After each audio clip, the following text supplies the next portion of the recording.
नमस्कार दोस्तों, स्वागत है आप सभी का फिर से हमारे चैनल भक्ति की दुनिया में। भगवान भोलेनाथ और माँ भगवती आप सभी पर अपनी कृपा दृष्टि बनाए रखे। दोस्तों, अगर रात्रि में आपको ऐसे अनुभव होने लगे तो आप निश्चित समझिए कि आपके अंदर शक्ति का जागरण हो रहा है। आपको कई प्रकार के संकेत मिलने लगते हैं, जिनमें से कुछ संकेतों एवं लक्षणों के बारे में मैं आज आपको इस वीडियो के माध्यम से बताऊंगी। लेकिन वीडियो में आगे बढ़ने से पहले अगर आज आप हमारे चैनल पर पहली बार आए हैं तो आप सभी से मेरी रिक्वेस्ट है कि चैनल को सब्सक्राइब ज़रूर कर ले और बेल आइकन को प्रेस करके ऑल पर भी सेट कर लीजिएगा। वीडियो को बिना स्किप किए हुए अंत तक ज़रूर देखिएगा, तभी आपको वीडियो अच्छे से समझ आएगी। वीडियो पसंद आए तो वीडियो को लाइक करें, कमेंट करें और ज़्यादा से ज़्यादा अपने दोस्तों और रिश्तेदारों के साथ भी वीडियो को शेयर करें। तो चलिए वीडियो में देरी ना करते हुए आगे बढ़ते हैं।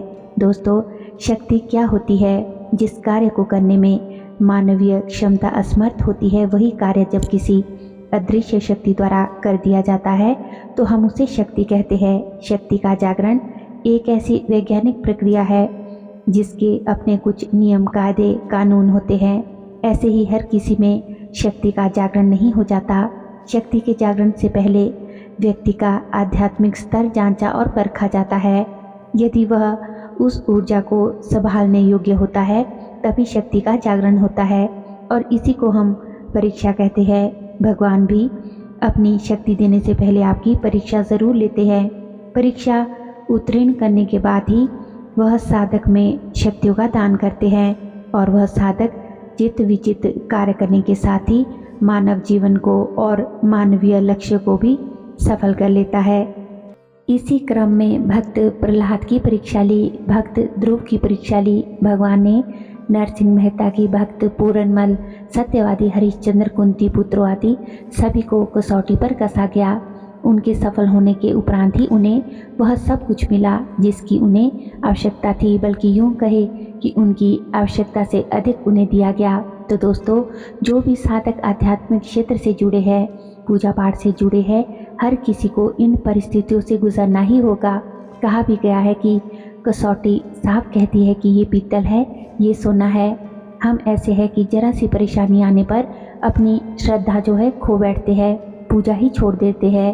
परीक्षा में आपको गरीबी, बेरोजगारी, शारीरिक कष्ट भी मिल सकते हैं, जिन्हें हमें भगवान की कृपा समझकर झेलते हुए अपने मंत्र जाप और अपनी पूजा साधना में लगे रहना चाहिए, छोड़ना नहीं चाहिए।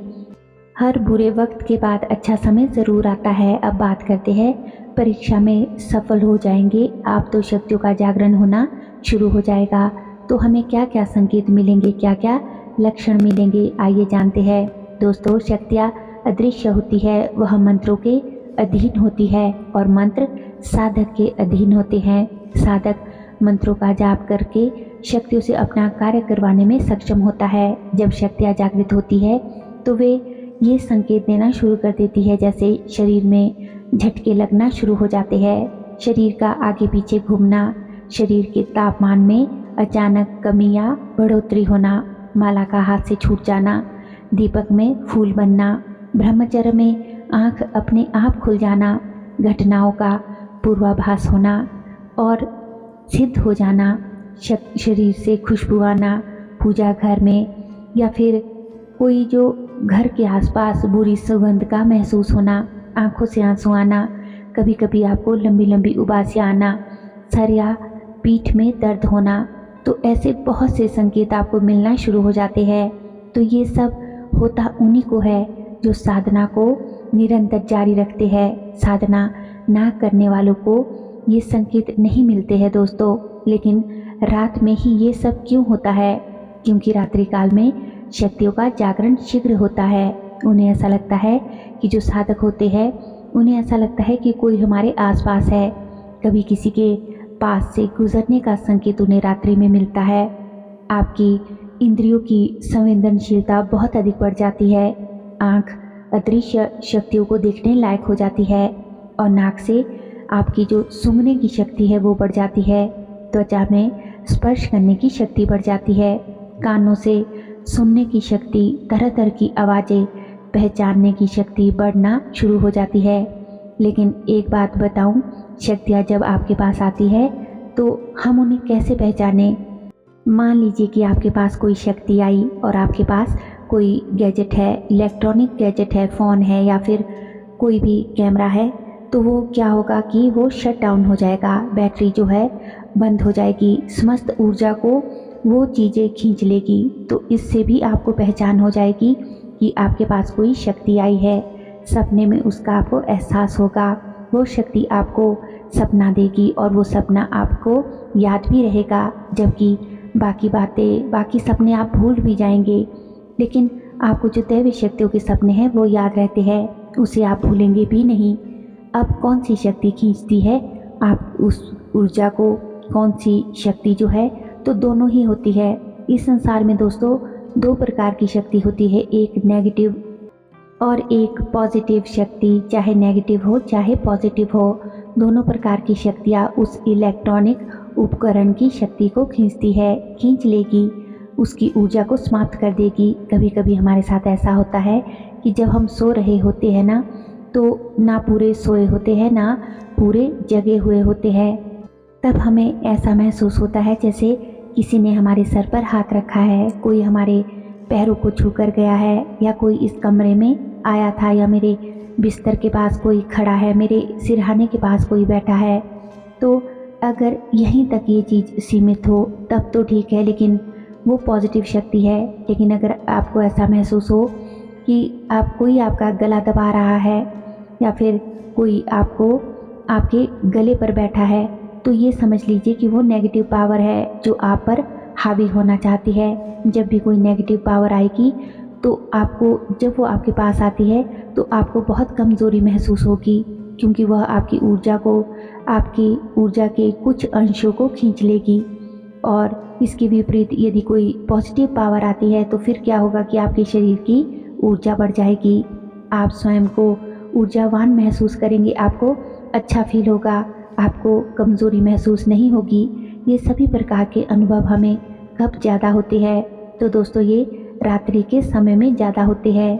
रात्रि काल में जब हम साधना करते हैं तो ये अनुभव अधिक होते हैं, और ब्रह्म मुहूर्त में सुबह का समय या संध्या काल के समय जब साधना करने पर ये अनुभव हमें कम होते हैं, क्योंकि सुबह ब्रह्म मुहूर्त में जो साधना की जाती है वह सौम्य मंत्रों की साधना की जाती है और सौम्य देवताओं की साधना की जाती है, सतगुणी देवताओं की जाती है। उसमें आप भगवान नारायण का मंत्र जाप कर सकते हैं, भगवान राम का, भगवान कृष्ण का, भगवान विष्णु का मंत्र जाप कर सकते हैं, शिव और दुर्गा की सौम्य साधनाएं आप कर सकते हैं। तो जब सौम्य साधनाएं जब की जाती है तो अनुभव भी सौम्य ही होते हैं। लेकिन रात्रि के समय में जो साधना की जाती है दोस्तों, उनमें मुख्य साधनाएं आती है माँ काली की, भैरव जी की, हनुमान जी की, राहु केतु, भूत प्रेत, गंधर्व, यक्ष, राक्षस, ब्रह्म राक्षस आदि की साधनाएं की जाती है, उनके मंत्रों का जाप किया जाता है। तो ये शक्तियाँ रात्रि में बहुत ही बलवान हो उठती है, उग्र हो उठती है, उनकी शक्ति रात्रि में बढ़ जाती है। तो यह आप साधकों को जब साधक सोता है उस समय भी अनुभव कराती है अपनी मौजूदगी का, और यदि वो जग रहा है तो साधना के वक्त भी अनुभव कराती है। लेकिन रात्रि काल में साधना करने वाले व्यक्ति को साहसी और हिम्मती होना चाहिए। यदि वह डर जाता है तो उसकी साधना तो खंडित होती ही है, साथ ही साथ में उसके ऊपर प्राणों का संकट भी पड़ सकता है, कभी कभी पागलपन भी हो सकता है। अगर साधक नहीं घबराता है तो वह साधना के क्षेत्र में सफल हो जाएगा और जो सिद्धियाँ और शक्तियाँ हैं उनको जल्दी प्राप्त कर लेगा। रात्रि में साधना करते हुए समय डरावने अनुभव भी हो सकते हैं, जो कि एक स्वाभाविक सी बात है। तो जो साधक अपने अंदर जरा सा भी डर महसूस करते हो, उन्हें चाहिए कि वो साधना को सुबह करा करे, ब्रह्म मुहूर्त में साधना करने पर भी अच्छे अनुभव मिलेंगे। दोस्तों ब्रह्म मुहूर्त का समय ऐसा समय होता है जिसमें सतोगुणी सौम्य शक्तियाँ प्रबल वेग पर होती है, लेकिन रात्रि में उग्र साधनाएं की जाती है, तांत्रिक साधनाएं अधिक की जाती है। तो वे तांत्रिक शक्तियाँ उग्र स्वभाव की होती है, जो उनका वेग सहन करने में असमर्थ हो जो भी साधक, तो उन्हें भूलकर भी रात्रि में साधना नहीं करनी चाहिए। रात्रि काल में वैसे भी वातावरण एकदम शांत होता है। उस समय यदि कोई कमज़ोर दिल का साधक है और उसे साधना करते हुए अभी ज़्यादा समय भी नहीं हुआ है, तो उसे ये अनुभव डरा सकते हैं। वह भयभीत भी हो सकता है, साधना को छोड़ भी सकता है।